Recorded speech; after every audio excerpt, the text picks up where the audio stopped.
nating i-exhort ngayong araw na ito.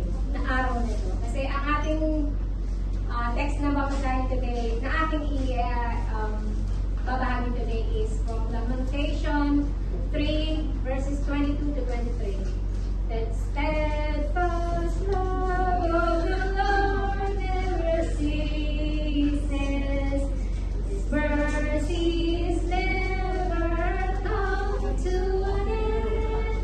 They are new every morning, new every morning. Great is thy faithfulness, O Lord. Great is thy faithfulness.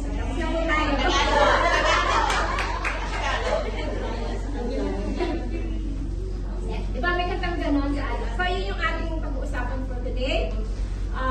Nang nag-search ako about the faithfulness of God, ito yung nakuha sa akin na verse na akma sa akin yung gustong ibahagi sa inyong araw na ito. Ito yung ultimate na mag-describe ng faith, how God is so faithful unto us. So, ano nga ba itong, saan ba nanggagaling itong sinabi ni Jeremiah dito sa Lamentation na ito, patungkol sa faithfulness ni God? Actually, ito ay nagsambit ni Jeremiah and the time na nagluluksa siya o nag-equip siya nung nag-fail yung mga taga-Israelites sa mga Babylonia. So, habang nag-equip siya, naalala niya na yung kabutihan ng Panginoon na sabi nga, yet I have hope, and yet I recall pala that I have hope, sabi niya doon sa verse 21, bago itong verse na ito.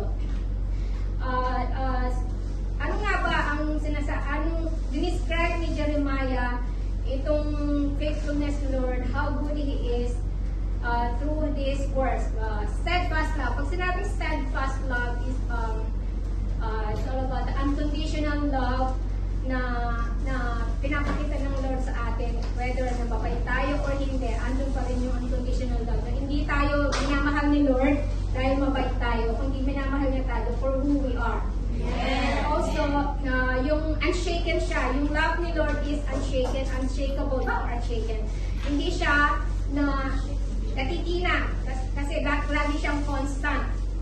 And then, sabi doon sa isang naman, they are always new every morning. Lagi siyang fresh. Every morning, nagigising tayo, we have a new hope. Amen. And then, it's always true. Hindi siya nagbabago. So, itong mga taga-Israelites, bakit nga ba nag-fall ang mga taga-Israel sa mga bago? Because of the sins they have committed.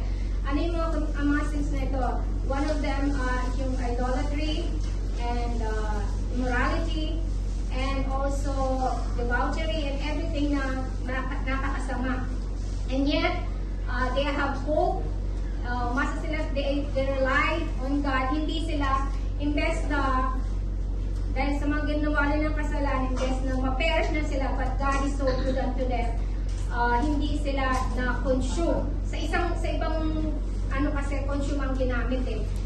Hindi sila, kumbaga, hindi sila naubos. Diba? Yun yung tamang salita. Hindi sila naubos kasi andun yung grace ng Panginoon sa kanila.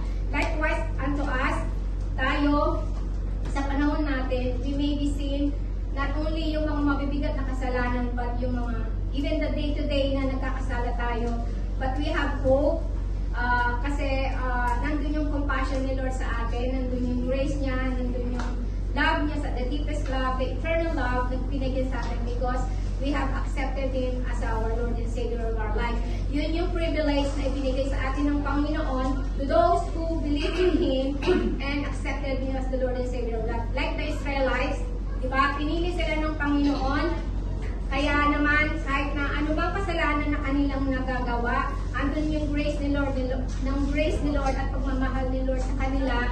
Na every time na hingi sila ng tap, if you just humble yourself, sabi nga dun sa John 1:1, if you confess your sin and God is faithful to forgive you, and just and faithful to forgive our sins.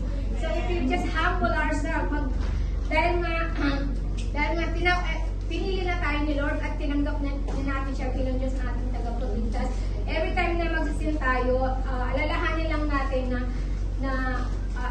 in God we have hope, we can rely on Him because He is unchanging. He is merciful. His compassion never ends. His love and is eternal. So every time na magkasala tayo, you just have to humble ourselves and ask God for forgiveness. Sabi nga, His love is never ending and His compassion is always new every morning. So great is His faithfulness. So every time na naririnig ko yung kantang Through It All, yun ang nagpapaalala sa akin na God is really faithful kasi I myself